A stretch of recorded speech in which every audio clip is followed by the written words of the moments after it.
প্রমাণ হয়েছে ইসরায়েল আর অনাক্রম্য নয়, যুদ্ধ পরবর্তী ধ্বংসযজ্ঞে গাজার প্রতিচ্ছবি দেখছে ইহুদিরা, স্বীকার করল ইসরায়েলি মিডিয়া। সিইসির সঙ্গে প্রধান উপদেষ্টার কি কথা হলো, স্পষ্ট জানতে চান সালাউদ্দিন। কোটা আন্দোলনের দল জনগণের কাছে প্রতিষ্ঠিত হতে পারবে না, বলছেন মান্না। এবং সর্বশেষ জানাবো, ইসরায়েল ইরান দ্বন্দ্ব এখন অতীত, বলছেন পুতিন। শুনছিলেন সংবাদ শিরোনাম, এবারে বিস্তারিত। প্রমাণ হয়েছে ইসরায়েল আর অনাক্রম্য নয়, যুদ্ধ পরবর্তী ধ্বংসযজ্ঞে গাজার প্রতিচ্ছবি দেখছে ইহুদিরা, স্বীকার করল ইসরায়েলি মিডিয়া। ইরানের ক্ষেপণাস্ত্র হামলার পর গভীর মানসিক ও কৌশলগত পরাজয় স্বীকার করল ইসরায়েলি গণমাধ্যম। দেশটির সংবাদ মাধ্যমে সতর্ক করে বলা হয়েছে, ইসরায়েলি সমাজের আক্রমণ মুক্ত থাকার অনুভূতি এখন স্থায়ীভাবে ভেঙে পড়েছে। হারেটাজ এবং 972 ম্যাগাজিন সহ হিব্রু ভাষার সংবাদ মাধ্যমগুলি জানিয়েছে, ইরানি ক্ষেপণাস্ত্রের প্রতি ইসরায়েলিদের ভয় একটি স্থায়ী বাস্তবতা হয়ে উঠেছে এবং ইসরায়েলি গাজায় যে ধ্বংসযজ্ঞ চালিয়েছিল, তেল আবিবের জনগণ এখন সেই একই ধ্বংসযজ্ঞের মুখোমুখি হচ্ছে। একটি বিশদ বিশ্লেষণে হারেটাজ বর্ণনা করেছে কিভাবে ইসরায়েল সংঘাতের উপর নিয়ন্ত্রণ হারিয়েছে এবং ইরানের প্রতিশোধমূলক অভিযানের ক্ষত অবৈধ ইসরায়েলি বসতি স্থাপনকারীদের মনে কিভাবে গেঁথে থাকবে। প্রতিবেদনে জোর দিয়ে বলা হয়েছে, ইসরায়েলিরা এখন তাদের নিজেদের ধ্বংসপ্রাপ্ত পাড়াগুলিতে গাজায় নিজেদের সৃষ্ট ধ্বংসযজ্ঞের প্রতিচ্ছবি দেখতে পাচ্ছে। এখন থেমে থেমে ইসরায়েলিদের দুর্ভোগ বিবেচনা করার সময় এসেছে, যারা এই যুদ্ধের জন্য মূল্য দিয়েছেন। আজ যখন কেউ তেল আবিব দেখতে কেমন তা দেখে, তখন স্পষ্ট হয়ে ওঠে যে মধ্যপ্রাচ্যকে ধ্বংসকারী যুদ্ধের অবসান হওয়া উচিত, লিখেছে হ্যারিটজ। পত্রিকাটি আরও বলেছে, ইসরায়েলিরা বিমান হামলার সাইরেন এবং পূর্ববর্তী সংঘাতে অভ্যস্ত হয়ে উঠলেও ইরানের সাথে যুদ্ধ ছিল ভিন্ন মাত্রার। প্রথম ইরানি ক্ষেপণাস্ত্র কেবল তেল আবিবে আঘাত করেনি, এটি ইসরায়েলি সম্মিলিত পরিচয়ের হৃদয়ে আঘাত করেছে। এটি প্রমাণ করেছে যে ইসরায়েলের আর অনাক্রম্য নয়। রামাত গান এবং তামরা সহ একাধিক শহরকে লক্ষ্য করে হামলা চালানো হয়েছে বলে জানা গেছে। এমনকি ইসরায়েলি বিশ্লেষকরাও স্বীকার করেছেন, ইসরায়েলি শহর এবং গাজার মধ্যে ব্যবধান প্রায় অদৃশ্য হয়ে গেছে। হারেটাজ প্রতিবেদনে বলছে, তেল আবিবের দৃশ্য এখন বেইত লাহিয়া এবং গাজা সিটিতে আমরা যা দেখেছি তার সাথে সাদৃশ্যপূর্ণ। কেবল এখন ইসরায়েলিরা বুঝতে পারে যে তাদের উপর 1.5 টন বিস্ফোরণ ফেলার অর্থ কী। এদিকে টাইমস অফ ইসরায়েলের প্রশ্ন তুলেছে, প্রধানমন্ত্রী বেঞ্জামিন নেতানিয়াহু কিভাবে হঠাৎ নিয়ন্ত্রণ হারিয়ে ফেললেন। বিশ্লেষণ করে, ইরানের পারমাণবিক স্থাপনায় আমেরিকার হামলার পর মার্কিন প্রেসিডেন্ট ডোনাল্ড ট্রাম্প তাকে নিয়ে তীব্র সমালোচনা করার পর এই প্রশ্ন উঠেছে। পত্রিকাটি জানিয়েছে, ইরানের পারমাণবিক কর্মসূচি ব্যাহত হলেও এটি অক্ষত রয়েছে এবং ট্রাম্পের যুদ্ধবিরতির আহ্বান ইসরায়েলি কর্মকর্তাদের বিভ্রান্ত করে তুলেছে। প্লাস 927 ম্যাগাজিনে হতাশাজনক দৃষ্টিভঙ্গির প্রতিধ্বনি লক্ষ্য করা গেছে। নেতানিয়াহুর দাবিকে খারিজ করে দিয়েছেন যে তিনি একটি অস্তিত্বগত হুমকিকে নস্যাৎ করেছেন। প্রতিবেদনে বলা হয়েছে, এগুলি ফাঁকা ঘোষণা। অন্তহীন যুদ্ধের মধ্য দিয়ে টেনে নেওয়া ইসরায়েলি জনগণ নিরাপত্তার মায়া ফিরে পাবে না।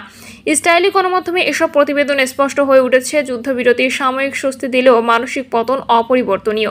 ইসরায়েলি অচেয়তার যুগ শেষ হয়ে গেছে। আয়রন ডোম ক্ষেপণাস্ত্রগুলিকে বাধ্য দিতে পারে, কিন্তু এটি একটি জাতিকে তার নিজস্ব কর্মের পরিণতি থেকে রক্ষা করতে পারে না। সিইসির সঙ্গে প্রধান উপদেষ্টার কি কথা হলো, স্পষ্ট জানতে চান সালাউদ্দিন। প্রধান উপদেষ্টা ডক্টর মোহাম্মদ ইউনূসের সঙ্গে সাক্ষাৎ করেছেন প্রধান নির্বাচন কমিশনার এএমএম নাসির উদ্দিন। গতকাল রাষ্ট্রীয় অতিথি ভবনে অনুষ্ঠিত ওই বৈঠকে একান্তে আলাপ করেছেন দুজন। তবে বৈঠকে তারা কী কথাবার্তা বলেছেন সেসব জনগণের সামনে স্পষ্টভাবে তুলে ধরার দাবি জানিয়েছেন বিএনপির স্থায়ী কমিটির সদস্য সালাউদ্দিন আহমেদ। বিএনপির স্থায়ী কমিটির সদস্য আরও বলেন, জাতীয় নির্বাচনের ব্যাপারে সব দলই একমত। যদি তাই হয় তবে এই ঘোষিত সময়ের মধ্যে স্থানীয় নির্বাচন করা অসম্ভব। তিনি বলেন, স্থানীয় সরকার নির্বাচন হওয়ার কোনো সুযোগ নেই। জাতীয় নির্বাচনের জন্যই এতদিনের সংগ্রাম, স্থানীয় নির্বাচনের জন্য না। ইসির প্রধান কাজ জাতীয় নির্বাচন আয়োজন করা। নির্বাচন নিয়ে অন্তর্বর্তী সরকার নিরপেক্ষতা বজায় রাখবে বলেই আমার প্রত্যাশা। কোটা আন্দোলনের দল জনগণের কাছে প্রতিষ্ঠিত হতে পারবে না, বলছেন মান্না। নাগরিক ঐক্য সভাপতি মাহমুদুর রহমান মান্না বলেছেন, আগামী জাতীয় সংসদ নির্বাচনে জাতীয় নাগরিক পার্টি সব আসনে প্রার্থী দিতে পারবে না।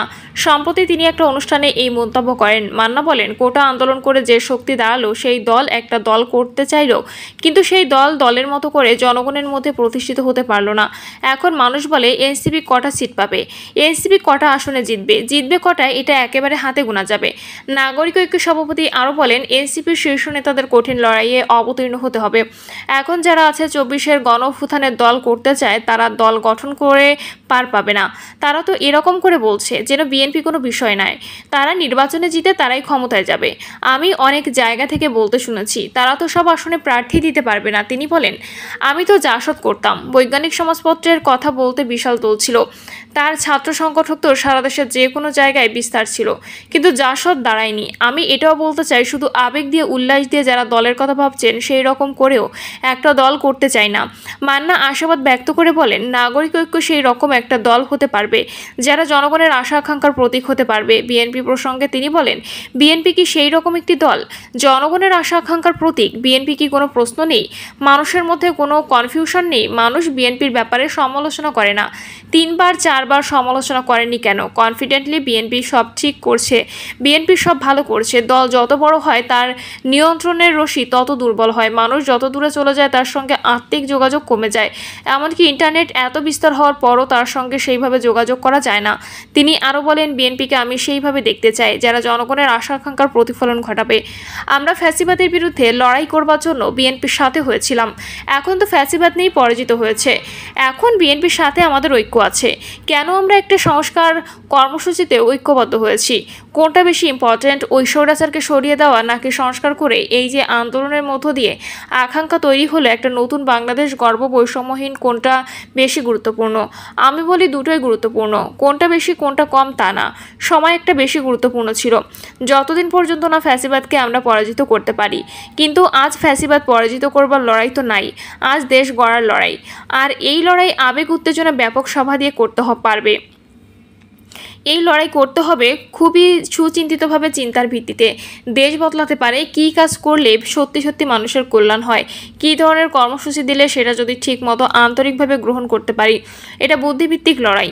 আগেটা যতখানি আবেগের লড়াই ছিল, এখন ততখানি আবেগের লড়াই নয়, এখন এই লড়াইটা বুদ্ধিভিত্তিক লড়াই।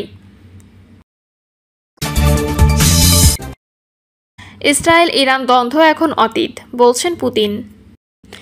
ইউরেশিয়ান অর্থনৈতিক ফোরামে রাশিয়ার প্রেসিডেন্ট ভ্লাদিমির পুতিন জোর দিয়ে বলেছেন যে ইসরায়েল ইরান দ্বন্দ্ব এখন অতীতের কথা এবং ইউরেশিয়ার ইকোনমিক ইউনিয়নের জন্য মধ্যপ্রাচ্যের সকল দেশের সাথে সম্পর্ক গড়ে তোলার দরজা উন্মুক্ত।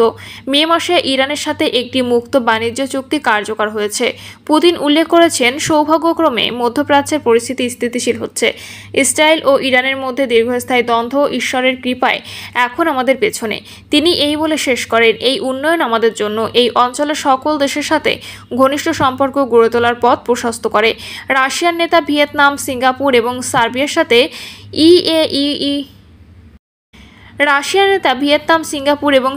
সাথে এর অগ্রাধিকারমূলক চুক্তির পাশাপাশি সংযুক্ত আরব আমিরাতের সাথে একটি অর্থনৈতিক সহযোগিতা চুক্তির জন্য চলমান প্রস্তুতির কথা তুলে ধরেন।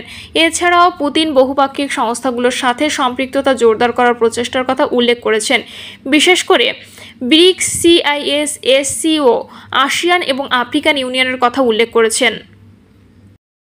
প্রিয় দর্শক, এই ছিল এখনকার সর্বশেষ সংবাদ। আপডেট সব সংবাদ পেতে চ্যানেলটি সাবস্ক্রাইব করে বেল আইকনটি ক্লিক করে রাখুন।